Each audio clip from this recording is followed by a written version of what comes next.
Hey guys, what's up? Mike here, Laker Talk. Let's talk Lakers basketball.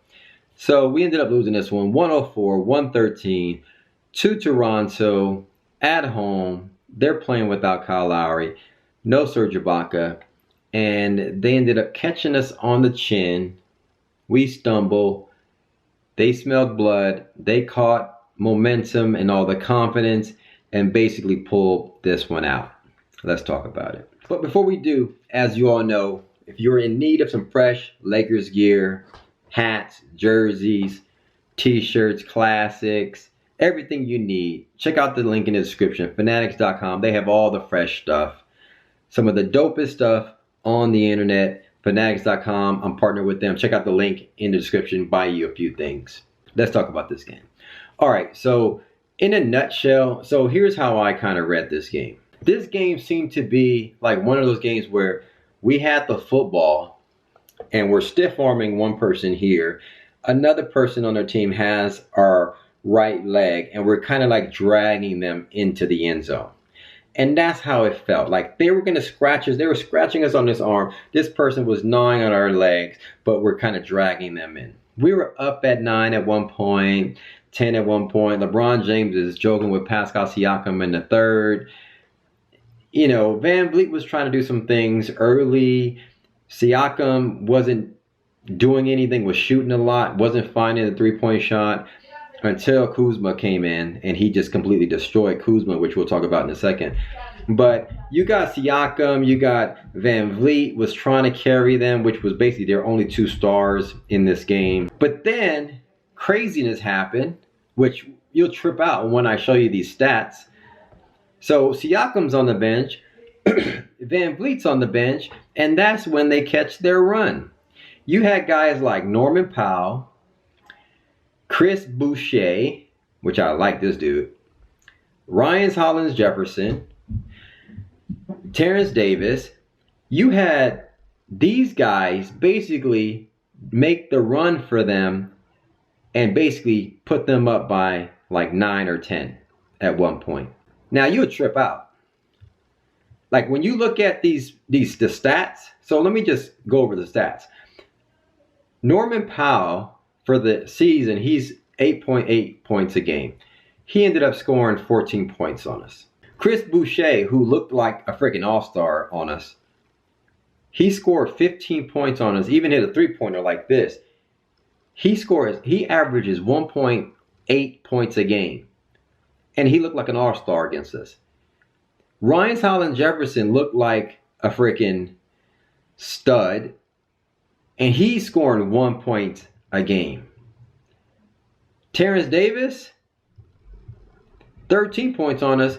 He's scoring 1.8 points a game. Are you kidding me? Does this not always happen to us?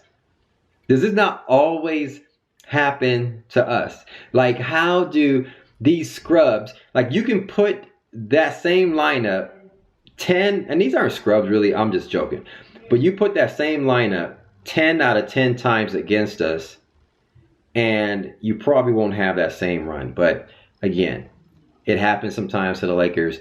They catch us on the chin, we stumble, and they play with house money. They were flying all over the place. That dude Boucher was blocking everything in sight. He had 3 blocks, even stuffed LeBron at one point. I mean, Ryan Hollins Jefferson was picking up everything and scoring down the stretch during this time when they were making that run. They didn't have Kyle Lowry, Ibaka, or Van Vliet, or Siakam on the floor when they made their run and went up by 10 against us. That's how weird this game was. Guess what? It happens. It happens. They had the momentum. We tried to come back in the end. And I'll say this. Pascal Siakam wasn't doing anything until Kuzma came in.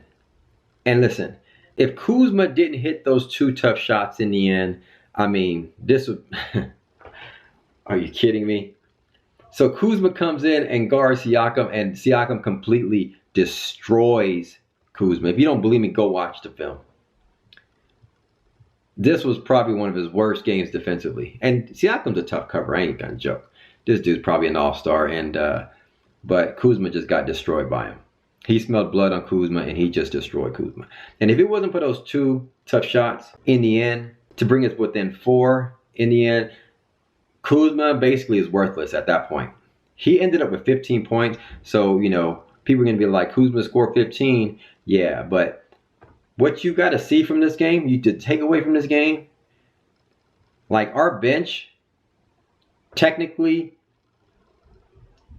can score, can do better than this, but defensively, they are a nightmare. Outside of Dwight Howard, Kuzma is a nightmare. Troy Daniels can't guard anything, which he shot well in the first half. And Quinn Cook actually played well in the first half, but he can't guard anything. Dudley can't guard anything. Caruso really didn't do anything in this game. KCP is just AWOL. I mean, he's on a milk carton. Like the crowd is on him so bad, like the dude's in his own head. It's crazy. With all that said, we lack a lot defensively. That's just the truth.